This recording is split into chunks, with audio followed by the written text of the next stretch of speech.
Some might say, that the BBC created something of a monster in this particular character. This is a man that seemingly is allowed to say, do, and behave in any simple way that he wants, even though he's supposed to adhere to the BBC impartiality rules.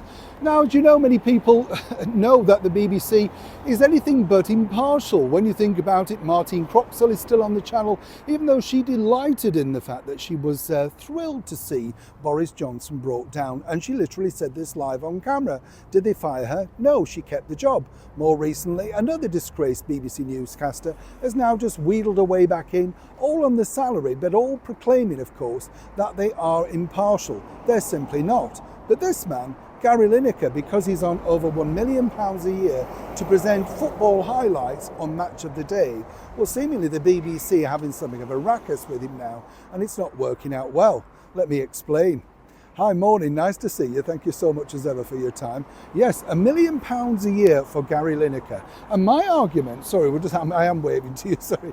But my argument is really this. Where else would he get £1 million? Who's going to pay him that money? All of those channels have no money. Nobody really cares. He's just an ex-footballer reading an auto cue with a lot of preparation done by a mega team behind the scenes of Match of the Day.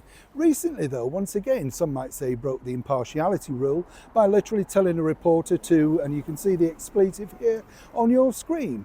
This is because they wanted to discuss with him his forthcoming end-of-term contract. You see, the BBC are very keen to highlight the fact that Gary still has a contract to the end of the run. But moving forward, the bigger issue now is this. You see, they want to renegotiate the contract, but at different levels. And Gary really wouldn't feel the pinch, simply because he's also the boss behind a mega podcast company, one of the biggest now in the planet, literally. And this is because this is making him far more money. But the prestige of being associated with the BBC, one of its highest paid stars, that's what's really irking him. And let me tell you, I've met Mr. Lineker. In fact, I made him up once when he came to my studio. An unpleasant gentleman, it has to be said, didn't want to pose for pictures with any of the young crew team who had admired him as a footballer. And let's not forget, of course, many, many years ago, he also fancied himself as a pop star as part of a football club record. That wasn't successful too. Many people are hoping, given this terrible turn of events, and of course the blasting of any impartiality of his association with the BBC, things might turn around, and for once, in their favour.